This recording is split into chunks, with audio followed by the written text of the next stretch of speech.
Salut à tous, c'est l'artificier du 50 et aujourd'hui une vidéo un peu spéciale où on se retrouve sur un lieu de tir pour un feu d'artifice. Donc c'est moi qui est le responsable chef de tir. Bon bah là c'est un peu la galère, il pleut, c'est chiant, il fait pas beau. Donc c'est un peu chiant pour nous, là on attend et on est en train de se faire un peu mouillé. Donc c'est dommage, je voulais faire vraiment une vidéo assez sympa sur comment que ça se passe sur un feu professionnel, on va dire, et vous montrer un petit peu comment bien préparer son feu. Je vais essayer quand même parce que là il pleut pas mal, donc là je suis avec mon téléphone, donc c'est un peu chiant. Je vais vous présenter de loin, je vais essayer après de m'avancer, mais c'est vrai que s'il pleut ça va avoir de l'eau sur l'objectif, donc c'est assez chiant. Donc là vous voyez au fond, là où je vous montre devant, c'est, on voit pas très bien, mais c'est tout ce qui est les batteries, les mortiers. Donc il y a à peu près, c'est un petit feu, hein, je sais plus le budget, mais il y a 80 bombes, donc vous voyez c'est pas énorme.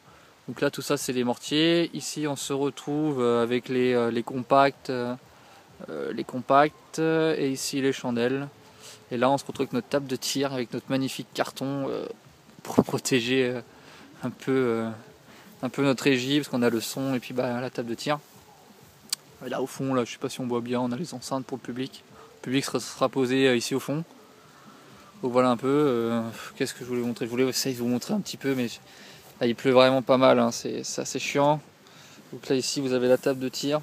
Donc là elle est cachée pour éviter qu'il y ait la flotte. Derrière, au fond là, c'est bon, on voit pas bien, c'est la sono. Vous montrer un petit peu, on va s'avancer un peu sur les mortiers. Hein. Donc là vous voyez, là c'est tous les fils là qui sont branchés sur la table de tir. Hein. Donc le matos. Donc là on va se diriger un petit peu sur les racks à chandelles, donc le rack à chandelles, tout qu'il n'y en a qu'une. Voilà, c'est un peu chiant, hein, la pluie, quand on est sur un feu, c'est ce qu'il y a de plus galère. Donc voilà, là les racks à chandelles qui sont posés ici. On a des chandelles qui vont être mis droites. Là, les 4 qui sont droites, qui vont être, ça va 2 par 2, hein, les deux vont être ensemble. C'est pour donner vraiment d'intensité sur le truc. Après on a les éventaillés pour essayer de faire un tableau un peu plus volumineux, si on peut dire. Voilà. Donc là c'est les chandelles. Ah, j'ai deux petits packs qui sont là. Et là c'est, je sais pourquoi d'ailleurs. C'est quelle ligne ça? Ligne 24. Hein, on voit pas très bien. Voilà, ligne 24. Ici c'est les compacts. Là, ici vous avez des compacts pour le feu. Donc là c'est des compacts qui sont en binôme, donc c'est pour ça qu'ils sont un peu dispatchés. Donc vous avez les compacts ici, il y en a 4 là-bas aussi, donc sont jumeaux. Là ici c'est les compacts qui sont tirés en solo, espacés chacun des autres. Pourquoi? Parce que tout simplement c'est pour éviter ce qu'on appelle la contamination des produits. Donc c'est pour ça qu'on les espace, afin d'éviter toute contamination. Donc là vous voyez ils sont montrés là. Attends, je vais faire de la pub, hein. C'est plus simple, hein. Ici c'est des produits, voilà, comme vous voyez, je sais pas si on voit bien, c'est ma boîte, la croix au Jerry, on voit pas très bien, hein, excusez-moi. Donc là c'est attaché avec des espèces de piquets scotché autour, ça bouge pas, c'est efficace comme maintien. Donc je sais pas si vous connaissez un peu l'électrique, voilà, pour ceux qui connaissent pas. On a notre inflammateur qui est branché ici sur le compact, c'est le fil orange. Ensuite on a notre fil blanc qui est relié à la table de tir, et puis ici nous avons ce qu'on appelle la liaison, et c'est plutôt appelé l'épissure. Donc ici c'est pas moi qui l'ai faite celle-ci, parce que c'est pas moi qui fais des trucs comme ça. Vous voyez, c'est juste tortillé. Je vais vous montrer un petit peu mes épissures, ça va être plus simple. On a fait une là-bas, je sais que c'est moi, parce que moi j'ai fait toutes les bombes. J'aime bien faire les bombes. Voilà un peu les épissures que moi je fais. Je trouve que c'est plus propre, c'est cool de sang. Donc voilà, on fait un focus. Voilà, ici l'épissure, la première, et ici la deuxième. Je les tortille chacun d'un côté, comme ça évite que, comme vous voyez ici, là il y a pas de plus et de moins, mais chaque côté il y a son épissure de l'autre pour éviter qu'il y ait tout contact, donc afin d'éviter tout faux contact. Donc voilà. Passer sur le côté pour éviter de mettre les pieds dans les fils. Bon, ça s'est un peu calmé la flotte pour enlever. Ah non, je peux pas enlever la capuche, mais ça s'est un peu calmé, ça fait plaisir. Ici, là, je me rapproche des bombes, mais il n'y en a pas beaucoup, hein, comme je vous l'ai dit. Hop là.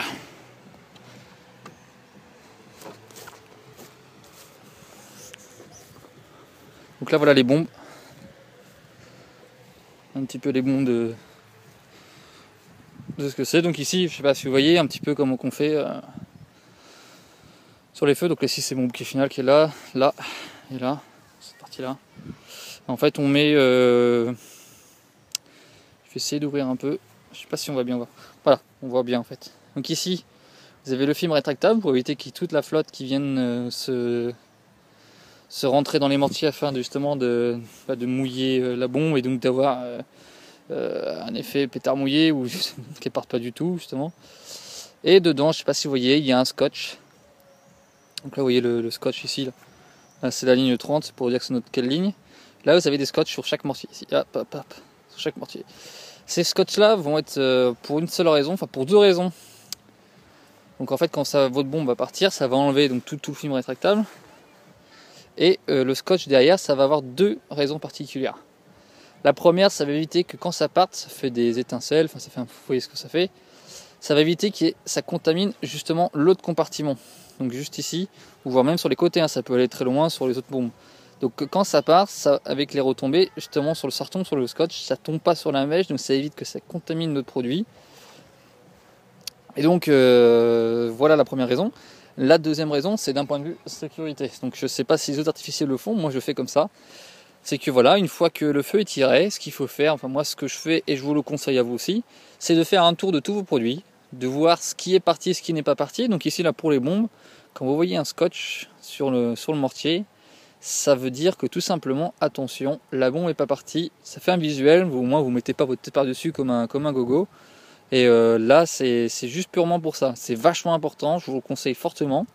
Là, direct, c'est visuel, hop, attention, ouh, j'ai un scotch qui n'est pas parti, ça veut dire que la bombe est encore logée dans mon mortier. Je fais attention, donc les précautions à faire direct. Vous cherchez même pas à prendre la bombe, vous attendez une demi-heure. Et après vous noyez la bombe avec de l'eau. Parce que là en fait si vous voulez ce qui se passe généralement, il y a pas mal d'accidents qui ont été faits, c'est que voilà, vous arrivez ici, vous tapez dans le mortier avec vous tapez dans les bombes avec votre pied, qu'est-ce que ça fait? Ça peut relancer le conduit et paf, ça part. Et là vous êtes au-dessus comme un gagnant, c'est fini pour vous. C'est malheureux à dire mais bon généralement il y a pas mal d'accidents qui sont dus à cause de ça. Alors là vous faites attention, vous regardez pas par-dessus avec par-dessus le mortier. Vous attendez une demi-heure, vous revenez, vous démontez le reste, vous revenez, vous mettez de l'eau dedans, vous la noyez, et après vous continuez à démonter, et après vous l'enlevez, et puis après ça part à la benne. Donc voilà. Donc là c'est les 75, et là je n'ai pas beaucoup, j'en ai 2 mortiers de 100, donc c'est vraiment histoire de dire qu'on a des mortiers de 100 quoi. Donc ça fait 10 bombes de 100 et 70 bombes de 75, ouais c'est ça. Donc voilà. Donc c'était l'artificier en direct du feu d'artifice, donc je pourrais pas vous faire la vidéo, enfin je sais pas s'il y a des gens qui vont pouvoir le filmer dans le public, parce que moi je pourrais pas la faire, parce que ce sera moi qui le tirera sur la table de tir, donc je pourrais pas faire les deux, je suis désolé. J'aurais bien aimé vous montrer un petit peu ce que ça donne, parce que généralement nous en tant qu'artificier, quand on est sur la table de tir, on voit que dalle, hein, on est la tête dans le guidon sur notre table de tir et on voit rien du tout du feu, donc c'est un peu chiant quoi. On aimerait bien voir ce que ça donne, si on a réussi à faire les effets qu'on voulait donner. Donc voilà, on voit pas toujours très bien. En fait, c'est nous qui sommes les moins bien placés pour voir le feu quoi. Donc voilà, c'était l'artificier du 50. Abonnez-vous à ma chaîne, ça fait plaisir. J'ai quand même de plus en plus de gens qui commencent à me suivre, ça fait toujours plaisir. J'ai des bons retours. Donc merci à vous et je vous dis bonne journée. Salut.